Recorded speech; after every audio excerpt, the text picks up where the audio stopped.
News కి స్వాగతం. నేటి ముఖ్యాంశాలు. శ్రీకాళహస్తి బీజేపీ నాయకులు కోల ఆనంద్ నేతృత్వంలో శ్రీకాళహస్తి పుర వీధుల్లో విజయయాత్ర నిర్వహించారు. అందులో భాగంగా ఆయన మాట్లాడుతూ ఢిల్లీ అసెంబ్లీ ఎన్నికల్లో 26 సంవత్సరాల తర్వాత బీజేపీ ఘన విజయం సాధించిందన్నారు. ఆప్ ముఖ్యమంత్రి కేజ్రీవాల్ని ఉద్దేశించి మద్యం కుంభకోణంలో జైలుకి వెళ్లిన కేజ్రీవాల్ ప్రజల విశ్వసనీయత కోల్పోయారని, ఆయన ప్రవేశపెట్టిన ఉచిత పథకాలకు ప్రజలు లోబడకుండా దేశాన్ని అభివృద్ధి పథకంలో నడిపిస్తున్న ప్రధాని మోదీపై అపార నమ్మకాన్ని ఉంచి బీజేపీకి అఖండ విజయాన్ని కట్టబెట్టారని ఆయన అన్నారు.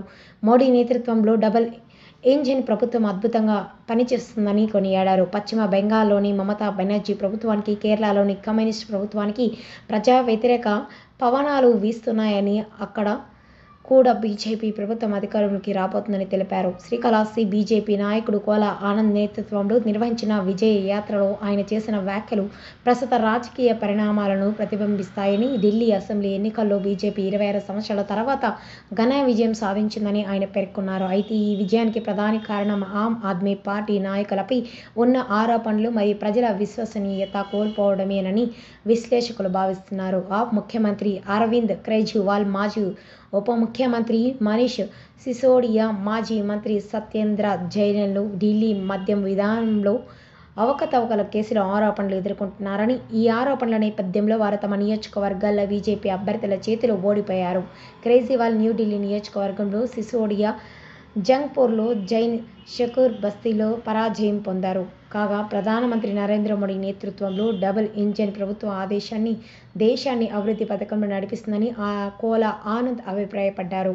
ఈ పరిమాణాలు దేశ రాజకీయాల్లో మారుతున్న సమీకరణాలకు సూచిస్తున్నాయి.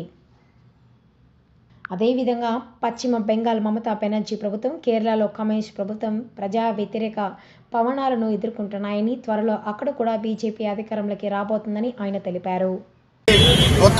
వెస్ట్ బెంగాల్లో మమతా గవర్నమెంట్ తీవ్రవాద ప్రభుత్వం, అది ఆ తీవ్రవాద ప్రభుత్వం కూడా ఈసారి ఖచ్చితంగా చరమగీతం పాడతారు. అదే రకంగా కేరళలో ఉన్నటువంటి ప్రభుత్వం కూడా కమ్యూనిస్ట్ ప్రభుత్వం ఈ భారతదేశంలో ఒకే ఒక రాష్ట్రంలో ఉంది, అది కూడా చరమగీతం పాడే పరిస్థితి ఉంది. ఏదైనా కానీ ఈ దేశ ప్రజలు నరేంద్ర మోడీ గారి యొక్క నాయకత్వాన్ని, అమిత్ షా గారి యొక్క నాయకత్వాన్ని, అదేవిధంగా జేపీ నడ్డా గారి యొక్క నాయకత్వాన్ని ఈ దేశ ప్రజలు స్వాగతిస్తున్నారు. దానికి తగ్గట్టు మరి ఎన్నికలు జరిగితే ఎందుకు విజయం వస్తా ఉంది, ఎందుకు Bharatiya Janata party double engine సర్కార్ కోరుతా ఉంది. దేశంలో నరేంద్ర మోడీ నాయకత్వంలో గత 12 సంవత్సరాలుగా భారతదేశం అధికారంలో ఉంది. ఇటు పోస్తే రాష్ట్రాలన్నీ కూడా, మనకు జరిగిన ఆంధ్ర రాష్ట్రంలో కూడా ఎన్డీఏ కూటమి, భారతీయ జనతా పార్టీ కూటమి ఇక్కడ విజయం సాధించిన పరిస్థితి మనం చూసుకున్నాం. ఖచ్చితంగా ఏది జరిగినా ఇప్పుడు తెలంగాణలో చూసాం, ఆడ కాంగ్రెస్ ప్రభుత్వం వచ్చింది, ఏమైపోయింది, తెలంగాణ రాష్ట్రం నాశనం అయిపోయింది, అతలాకుతలం అయిపోతా ఉంది. అదే రకంగా మరి కర్ణాటకలో చూసాం, కర్ణాటకలో కూడా రేపు ఎన్నికలు వచ్చినా కూడా భారతీయ జనతా పార్టీ కర్ణాటక రాష్ట్రంలో కూడా ఘన విజయం సాధించే పరిస్థితి. అంటే ప్రజలు చూస్తున్నారు, ఉచితాలని చెప్పి అబద్దాలు చెప్పి వీళ్ళు నెరవేర్చలేకపోయి ప్రజలందరూ కూడా చాలా అవేర్నెస్ వచ్చి దేశంలో ఈరోజు ఉచితాల పేరుతో రాష్ట్రాలు అభివృద్ధి చెందడం లేదు, రాష్ట్రాలు అప్పుల పాలైపోతున్నాయి, రాష్ట్రాలు సర్వనాశనం అయిపోతున్నాయి. ఇవన్నీ కూడా ఏదైతే కేంద్రంలో నరేంద్ర మోడీ మంచి ఆలోచనతో ఈ దేశ ప్రజలు, ఇక్కడ ఎన్నికలు జరిగే రాష్ట్ర ప్రజలు కూడా ఒక మంచి ఆలోచనతో ఈరోజు ఉన్నారు. కాబట్టి ఈ రోజు భారతీయ జనతా పార్టీ మనం చూసాం, ముఖ్యమంత్రిగా పనిచేసిన కేజ్రీవాల్ వెనకంజలో ఉన్నాడు. ఆమె ఇప్పుడు ముఖ్యమంత్రిగా పెట్టినటువంటి ఆప్ అభ్యర్థి అతిశి ఆమె కూడా ఓడిపోయే పరిస్థితి వచ్చింది. సిసోడియా కూడా వెనకంజలో ఉన్న పరిస్థితి.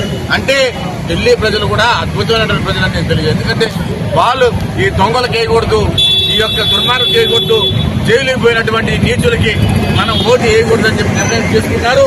ఏదైనా కానీ దేశంలో భారతీయ జనతా పార్టీ కమల వికాసం జరుగుతా ఉంది.